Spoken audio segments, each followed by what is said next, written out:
Arrange marriage হয়েছিল তাদের এবং বিয়ের পর মাত্র 20 দিন কেটেছে। স্বামী স্ত্রী এবার তারা কমফোর্টেবল আছে। যেহেতু অ্যারেঞ্জ ম্যারেজ ছিল সেহেতু প্রথম দিকে কিছুই হয়নি। হাজব্যান্ড অ্যান্ড ওয়াইফ দুজনেই একে অপরের থেকে একাধিক জিনিস লুকিয়ে রেখেছে। কিন্তু যখন হাজব্যান্ড প্রথমবারের জন্য তার ওয়াইফকে টাচ করে, তার ওয়াইফ কোথাও না কোথাও একটু বিরক্ত হয়ে পড়ে। সে বলে যে আমার মুড নেই। কিন্তু এই জিনিসটা প্রথম দিকে হতে পারে। তো সেহেতু হাজব্যান্ড ম্যাচুরিটির সাথে সে নিজেকে সরিয়ে নেয়। আরও 1 মাস কেটে যায়।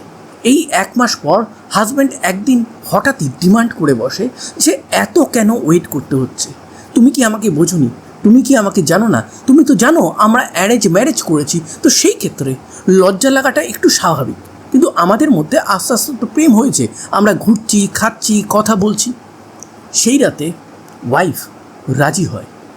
দুজনে একে অপরকে ভালোবাসায় ভরিয়ে দেয়। কিন্তু ইন দ্য লাস্ট যখন হাজব্যান্ড পেনিট্রেশন করতে যাবে তার ওয়াইফের সাথে, তখন সে কিছু একটা প্রবলেম ফেস করে।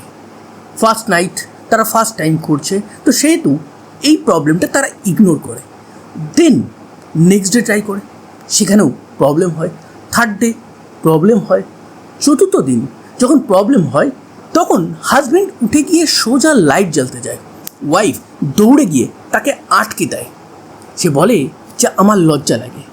তখন হাজব্যান্ড বলে যে আমার সামনে লজ্জা কী? তখন সে বলে যে না, লজ্জা লাগে। অন্ধকারে যা পারবে সেটুকু করো, না হলে এর থেকে বেশি কিছু আমার কাছ থেকে অন্তত আশা করো না। আস্তে আস্তে সময় কাটে। হাজব্যান্ড বুঝতে পারে কিছু তো প্রবলেম আছে। সে তার ওয়াইফকে জিজ্ঞাসা করে, তার ওয়াইফ কিছু বলে না। সে বলে যে তোমার এত বড় সেটা আমি নিতে পারছি না। তখন হাজব্যান্ড বলে যে চলো তাহলে ডাক্তারের কাছে যাই, ডাক্তারই এই পুরো প্রবলেমটা সলভ করুক। আজকের যে ঘটনা আমি আপনাদেরকে বলবো, এটা একটা সত্যি ঘটনা। এটা আমার বন্ধুর দাদার সাথেই ঘটেছে। তো বন্ধুর দাদার নামটা আমি এখানে চেঞ্জ করে সমরেশ রাখছি এবং তার ওয়াইফের নাম রাখছি অনামিকা। তো আজকের ঘটনাটা মেনলি সমরেশ আর অনামিকার। বন্ধুর দাদার সেই বিয়েতে আমি নিজে পর্যন্ত গেছি, কিন্তু তখন আমরা কেউ বুঝতে পারিনি অ্যাকচুয়ালি সমরেশদার লাইফটা প্রচণ্ড ট্র্যাজেডিতে ভর্তি। সে পড়াশুনোতেই ছোটোবেলা থেকেই প্রচণ্ড ভালো ছিল, নিজেকে দাঁড় করানোর জন্য সমস্ত কিছুই করে। সে সরকারি কলেজ থেকে পড়ে, একটা চাকরিও পায়, কয়েকদিন গুজরাটে গিয়ে সেই চাকরিটা করে। দেন সেই সমস্ত কিছু ছেড়ে আইএস হওয়ার স্বপ্ন নিয়ে বাড়ি চলে আসে। সে দমদমে একটা কোচিং সেন্টারে ভর্তি হয়। সেখানে সে পড়াশুনো করছিল। সেখানে একজনের সাথে তার প্রেম হয় এবং সেই প্রেমটা দীর্ঘ 2 বছর চলে। এবং দীর্ঘ 2 বছর পর সেই মেয়েটা যখন চাকরি পেয়ে যায় তখন সমরেশদা রীতিমতন ভেঙে পড়ে। তার কারণ সমরেশদা এতদিন পড়াশুনোর সমস্ত কিছু ভুলে ওই মেয়েটার পিছনেই টাইম দিচ্ছিল। তো এবার যেমন হওয়ার সেরকমই হয়। সমরেশদাকে সেই মেয়েটা ছেড়ে দিয়ে ওই ব্যাচেরই আর একজনকে বিয়ে করে নেয়। সমরেশদা ভেঙে পড়ে। সমরেশদার ঘুম আসতো না।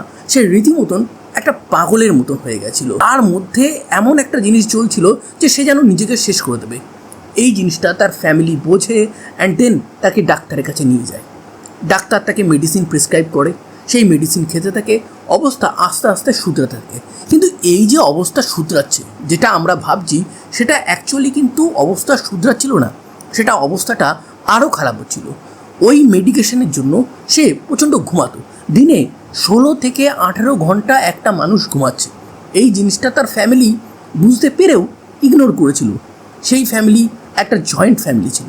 জয়েন্ট ফ্যামিলিতে এরকম কোনো মানুষকে সাধারণত ইগনোর করা হয়নি, কিন্তু এখানে সমরেশদাকে সামহাউ ইগনোর করা হয়েছিল। তার লাইফে যে গুরুত্বপূর্ণ টাইমগুলো ছিল সেগুলো এক এক করে সব পার হয়ে যেতে থাকে। তার বয়সও হতে থাকে। সে কম্পিটিটিভ এক্সাম দেওয়া নিয়ার অ্যাবাউট বন্ধ করে দিয়েছে। সে বাড়ি থেকে পয়সা নিত কম্পিটিটিভ এক্সাম দেবে বলে, কিন্তু সে আর সেন্টারে পৌঁছতো না। এইভাবে দিন চলছিল। এবার চলে আসে 2021।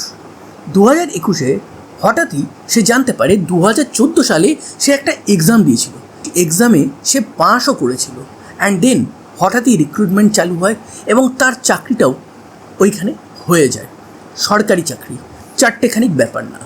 সে যখন পাত্রী খুঁজতে যায়, চারিদিকে সেই সময় পাত্রীর বেশ অভাব ছিল এবং চারিদিকে যেহেতু সরকারি চাকরির বেশ অনেক দুর্নীতি চারিদিকে ছড়িয়ে পড়েছে, সেহেতু এই সরকারি চাকরির ব্যক্তিকে মেয়ে দিতে একটু অস্বীকার করছিল। ততদিনে সমরেশ দার নিয়ার অ্যাবাউট বয়স হয়ে গেছে 41 বছর। তো তার মা বাবার বয়স হয়ে গেছে, জন্য অনেকগুলো মেয়ে দেখা হয়। মেয়েগুলোর বয়স কম ছিল, মেয়েগুলোর হয়তো আগে প্রেম ছিল, এই কারণে প্রত্যেকটা মেয়েই তাকে রিজেক্ট করতে থাকে। সে ভেঙে পড়ে। সে তার ভাইকে সমস্ত কিছু বলতো এবং তার ভাই আমার খুব ভালো বন্ধু, সেহেতু সেও আমাকে সমস্ত কিছু বলতো, আমিও সাজেশান দিতাম। এইভাবে দিন চলছিল। দেন সে একটা মেয়ে দেখতে যায় বাগুইহাটিতে। বাগুইহাটি সেই মেয়েটাকে দেখে তার খুব একটা তেমন পছন্দ হয়নি, কিন্তু ফ্যামিলির চাপে পড়ে সে স্বীকার করে নেয়। এবার এই যে সমরেশ দার ফ্যামিলিটা আছে, তারা কিন্তু অ্যাস্ট্রোলজিতে খুব বিশ্বাস করে। তো তারা যে অ্যাস্ট্রোলজারের কাছে বরাবর যেত এই মেয়েটার জন্মকুণ্ডলী নিয়ে, সেই অ্যাস্ট্রোলজারের কাছে যায়। এবার সেই অ্যাস্ট্রোলজার জন্মকুণ্ডলী দেখে বলে যে এই মেয়ের সমস্ত কিছু ঠিক আছে, কিন্তু এর ফিজিক্যাল প্রবলেম আছে। সমরেশ দা তাকে কোশ্চেন করে যে যদি ফিজিক্যাল প্রবলেম থাকে সেটা তো সামনে থেকে দেখা যাবে।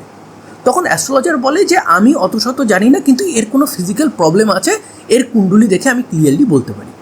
অলরেডি সমরেশ দার বাবার শরীর প্রচণ্ড খারাপ, তো তার উপর একটা প্রেশার আছে। এবার বিয়ে সে করবে কি করবে না, চারিদিকে ইনভিটেশন দেওয়া হয়ে গেছে। তো সে ডিসাইড করে যে যা হবে দেখা যাক, আমি বিয়েটা করব। তো সে বিয়ের পিঁড়িতে বসে এবং সেই বিয়েতে আমি উপস্থিত ছিলাম, বরযাত্রী হিসেবে গেছিলামও। সমস্ত কিছুই ভালো ছিল। রাতে আমরা সবাই মিলে অনেক মজা করি, আনন্দ করি, সেই পর্যন্ত এভরিথিং ইজ 100-এ 100। কিন্তু এরপরে একটা ডার্কেস্ট চ্যাপ্টার আসতে চলেছিল সমরেশদার জীবনে। যেহেতু সমরেশদার বয়স অনেক হয়ে গেছিল, সে তার শারীরিক ক্ষমতা নিয়ে বেশ সন্দিহান ছিল। এছাড়াও সমরেশদার একটা প্রবলেম ছিল। সমরেশদা জাস্ট বিয়ের 20 দিন আগেই একটা অপারেশন করেছিল। সমরেশদার ছিল ফিমোসিস রোগ। ফিমোসিস রোগটা কি সেটা আপনারা কম বেশি জানেন, আমি খুব বেশি এক্সপ্লেইন করব না, আমি ছোট করে বলছি। লিঙ্গের উপর যে চামড়া থাকে সেটা সরতো না।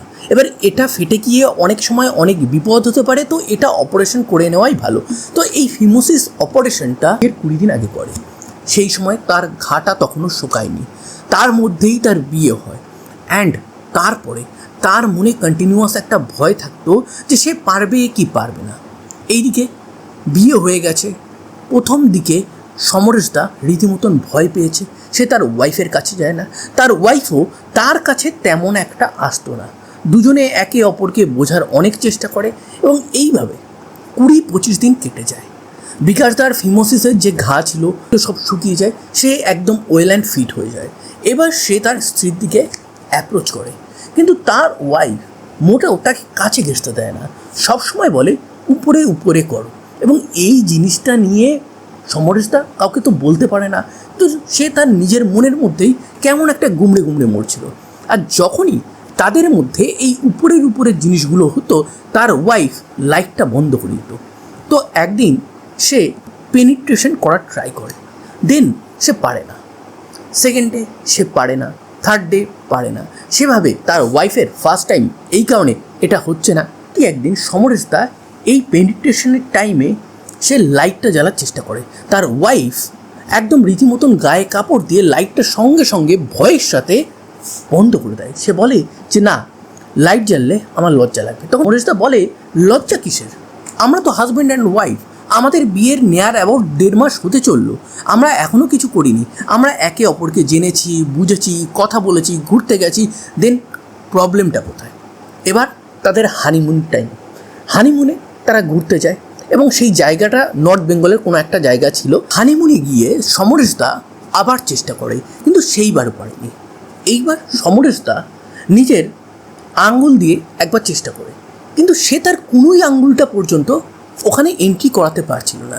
এটা দেখে সে একটু ভয় পেয়ে যায়। সে যখন তার ওয়াইফকে এই ব্যাপারটা জিজ্ঞাসা করে, তখন তার ওয়াইফ বলে তোমারটা খুব বড়, এই কারণে পারছো না। কিন্তু সে যে অলরেডি আঙ্গুল দেওয়ার চেষ্টা করেছে এবং সেটাও যে পেনিট্রেট করেনি, এইটা নিয়ে সে বেশ চিন্তায় ছিল। এবার সে তার ওয়াইফের সাথে ডিসকাস করে। তার ওয়াইফ বলে যে কী আর করা যেতে পারে, এইভাবেই চলুক না, আমাদের তো বয়স হয়ে গেছে। সমরেশদার মন কোনো মতে মানছিল না, সে কাউকে বলতেও পারছিল না। সে তার ওয়াইফকে বলে যে চলো ডাক্তারের কাছে যাই। তার আগেই সমরেশদার ওয়াইফ কিন্তু সমরেশদাকে একটা দোষ দিয়ে দিয়েছিল, বলেছিল যে তোমার ওটা অনেক বড়, এই কারণে ওটা হচ্ছে না। ডাক্তারের কাছে তারা যায়। ডাক্তার সমরেশদার ওয়াইফকে ভালো মতন চেক করে এবং চেক করার পর জাস্ট সমরেশদাকে এটুকুই বলে, আপনি ভগবানকে ডাকুন, ভগবান ছাড়া এই জিনিসটা কেউই ঠিক করতে পারবে না। এবার ডাক্তাররা অনেক সময় অনেক ক্রিটিক্যাল সিচুয়েশনে এরকম কথা বলে, সমরেশদাও সেটাই ভাবে। ডাক্তার বলে অপারেশন করতে হবে, অপারেশনের জন্য 40,000 টাকা লাগবে। অপারেশন হয়, অ্যান্ড অপারেশনের পর ডাক্তারকে যখন সমরেশদা জিজ্ঞাসা করে অপারেশনটা কি সাকসেসফুল, তখন ডাক্তারবাবু বলে যে হ্যাঁ অপারেশনটা সাকসেসফুল, কিন্তু আপনি জোর করে কিছু করতে যাবেন না, আস্তে আস্তে ট্রাই করুন অ্যান্ড ওয়াইফকে বুঝুন। এই মতন সমরেশদা কিন্তু সেম জিনিসটা ডাক্তারের কথা মতন ফলো করতে থাকে। আরও 1-1.5 মাস কেটে যায়। সমরেশদা ফাইনালি পেনিট্রেট করার ট্রাই করে, দেন সে পেনিট্রেট করতে পারে না। এবার হঠাৎই এক রাত্রে এইরকম এক সিচুয়েশনে তাদের মধ্যে ঝামেলা বাঁধে, অ্যান্ড সমরেশদা লাইট জ্বালিয়ে দেয়, অ্যান্ড সে রীতিমতন জোর করেই তার ওয়াইফের গোপনাঙ্গ দেখে, অ্যান্ড দেখা মাত্রই সে শক হয়ে যায়। আর 5টা গোপনাঙ্গের মতনই ওটা ছিল, কিন্তু ওখানে যে পেনিট্রেশনের জায়গা আছে সেটা নেই। এবং এই জায়গাতে এসেই রীতিমতন সমরেশদা অবাক হয়ে যায়, এটা সে কী দেখছে। দেন সে তার ওয়াইফকে বলে, কিন্তু তার ওয়াইফ কোনো মতেই কোনো কিছু স্বীকার করে না। সে বলে যে তোমারটা বড়, তাই এটা হচ্ছে না, এটা তোমার প্রবলেম। এই নিয়ে তাদের মধ্যে এবার ঝামেলা কন্টিনিউ হয়। এই ব্যাপারটা সে কাউকেই বলতে পারছে না, কিন্তু তার এক বন্ধু বলে, অ্যান্ড আমার যে বন্ধু আছে মানে সমরেশদার যে ভাই আছে তাকে এই পুরো জিনিসটা শেয়ার করে। তারা দুজন বলে যে কোনো মতে কোনো রাগ করবে না, এখানে কিছু তো লুকানো হচ্ছে, কিছু তো সিক্রেট আছে, সেই ব্যাপারটা জানতে হবে। তাই তলায় সমরেশদা কানেকশান জোগাড় করে, অ্যান্ড সেই কানেকশান জোগাড় করে সে মেডিকেল রিপোর্ট বার করে, এবং সেই মেডিকেল রিপোর্ট বার করার পর সে জানতে পারে যে তার ওয়াইফ বিয়ের দিনও ডাক্তারের কাছে এই সেম প্রবলেমটা নিয়েই গেছিলো। তার মানে এই প্রবলেমের ব্যাপারে তার ওয়াইফ আগে থেকেই জানতো, এবং এই পুরো জিনিসটাই তার কাছ থেকে লুকানো হয়েছে। সমরেশদা বুঝতে পারে তার লাইফে ট্র্যাজেডির শেষ নেই, সে ট্র্যাজেডি কিং। সমরেশদার যে ওয়াইফ ছিল তার একটা নেচার ছিল, যেহেতু তার একটা প্রবলেম ছিল, সে সবসময় না সমরেশদাকে কন্ট্রোল করার চেষ্টা করতো, সে বেশ ঝামেলাও করতো।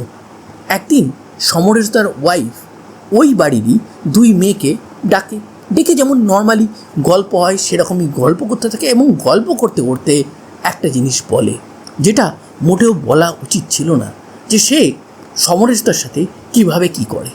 বাড়ির মধ্যে একটা বৌমা আর একটা মেয়েকে এরকম কি করে বলতে পারে। এবং এইটা যখন সমরেশদার কানে যায় তখন সমরেশদা প্রচণ্ড রেগে যায়।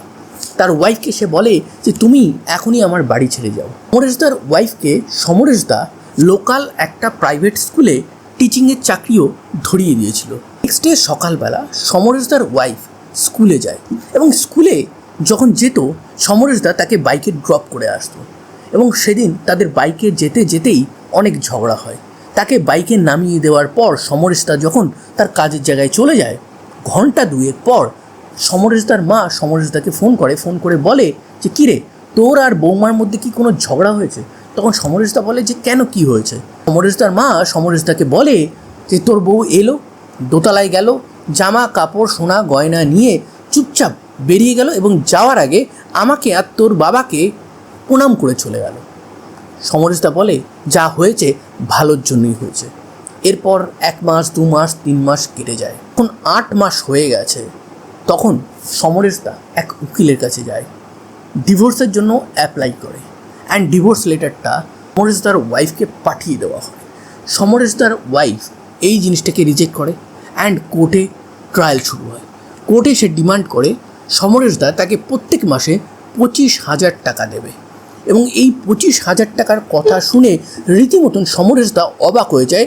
একে বিয়ে তো মাত্র 5 মাস টিকেছিল, তাহলে কেন সে 25,000 টাকা ডিমান্ড করছে। তারপর তাদের মধ্যে কোনো সন্তান নেই, কোনো পেনিট্রেশন হয়নি। উল্টো দিকে সমরেশদার ওয়াইফ তার মেডিকেল হিস্ট্রি লুকিয়ে এই বিয়েটা করেছিল, তো সেহেতু ক্রাইম তো সে করেছিল। এবার বর্তমানে এই কেসটা কোর্টে চলছে। এই ঘটনাটা শোনার পর আপনারা অনেকেই ভাববেন যে এরকম কি কোনো কিছু হয়, আর আমরা কেন সামনে থেকে বুঝতে পারিনি? অ্যাকচুয়ালি আমরা কেউই বুঝতে পারিনি। তার কারণ সামনে থেকে সমরেশদার ওয়াইফ একদম আর 5টা নর্মাল মেয়ের মতন ছিল। তার একমাত্র একটাই প্রবলেম ছিল, এবং এই প্রবলেমটা সে যদি ওপেনলি বলতো তাহলে একটা রকম ছিল, কিন্তু সে সবসময় এই জিনিসটা একদম লুকিয়ে গেছে, এবং এখানেই সমরেশদার প্রবলেম ছিল। সমরেশদা এখন একা আছে, এর মতন একটা লাইফ কাটাচ্ছে। তো মানে সে তার হবি নিয়ে আছে, সে বাইকিং করতে ভালোবাসে, এবং বাইক নিয়ে সে রিসেন্টলি জাস্ট নাথুলা জুলুক এই সাইডটা ঘুরে আসলো। সমরেশদা ভালো নেই, কিন্তু ভালো থাকার চেষ্টা করছে।